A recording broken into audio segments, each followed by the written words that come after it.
Hej og velkommen til instruktionsvideo omkring, hvordan man laver TikTok her i The Experience 24/7. Og det vi altid gør her i gruppen, det er, at Jonas lige finder sin mobiltelefon frem.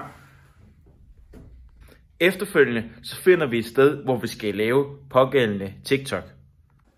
Det der så sker, det er, at vi finder et sted, hvor vi gerne vil filme vores TikTok. Og så har vi så fundet det her sted. Det er en grotte, og det ser jo egentlig meget fint ud. Det der så sker, det er, at vi lige skriver et manuskript ned her, hvad vores TikTok skal handle om. Det kunne så være, at vi gemmer os under trappen og er bange for pedellen kommer. Ja. Og så skal vi jo så i gang med at filme selve TikTok'en. Nu vil vi så gå i gang med at lave selve det, der skal være vores TikTok-video. Så går man ind her i grotten. Og så... Jeg er godt nok bange for, at pedellen kommer. Det er jeg godt nok også. Det håber jeg ikke, han gør. Nej, vi må hellere gemme os endnu længere inde bagved. Ja. Der hvor der er ingen, der kan finde os. Ja. Kom der lidt. Så er der ikke nogen, der kommer nu. Nej. Nej. Jeg tror, jeg kan slå dit hoved igen. Nå, Det der så sker, når vi har filmet, det er, at Jonas han sender videoerne til mig, så jeg efterfølgende kan sidde og redigere i dem på TikTok, på grund af at det er mig, der har vores profil installeret, og derfor så kan jeg redigere i dem. Det vi så skal gøre nu, det er, at vi så skal lave selve vores TikTok. Og vi har jo vores kanal her, The Experience 24/7. Og det man så gør, det er, at man trykker på plus. Og så siger man jo så, vi har jo lige selv filmet, så vi vil gerne uploade en video til vores TikTok. Så man går ned og upload, og vi har så filmet den her på 40 sekunder.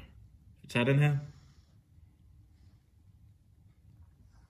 Men det der så er galt, det er jo, at man kan sige, at der er noget, der skal klippes ud, fordi det er ikke alt, der skal bruges i vores TikTok.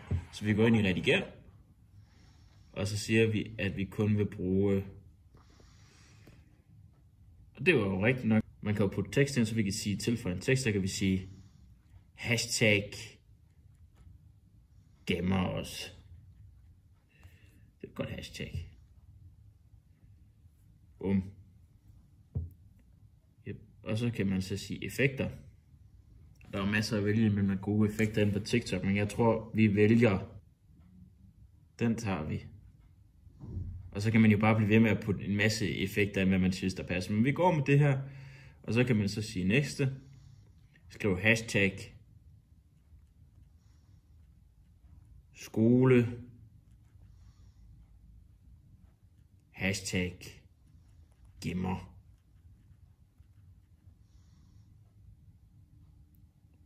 Ja, gemmer. Og så kan vi så sige, så kan man jo sige her, om folk må kommentere. Det vælger vi at sige nej til. Så vælger om folk kan stitch, og vælger om folk de kan uploade det, og om alle kan se opslag, og vi vælger bare gøre det offentligt, og så kan vi så sige slå op. Og så går der noget tid. Den er så der. Og så kan man så se vores færdige resultat, det ser sådan her ud. Jeg er godt nok bange for, at pedellen kommer. Det er jeg godt nok også.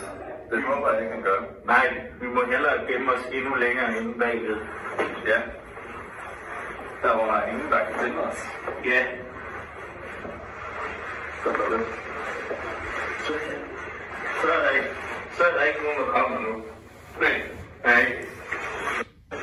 Og det er så sådan, man laver TikToks a la The Experience 24/7.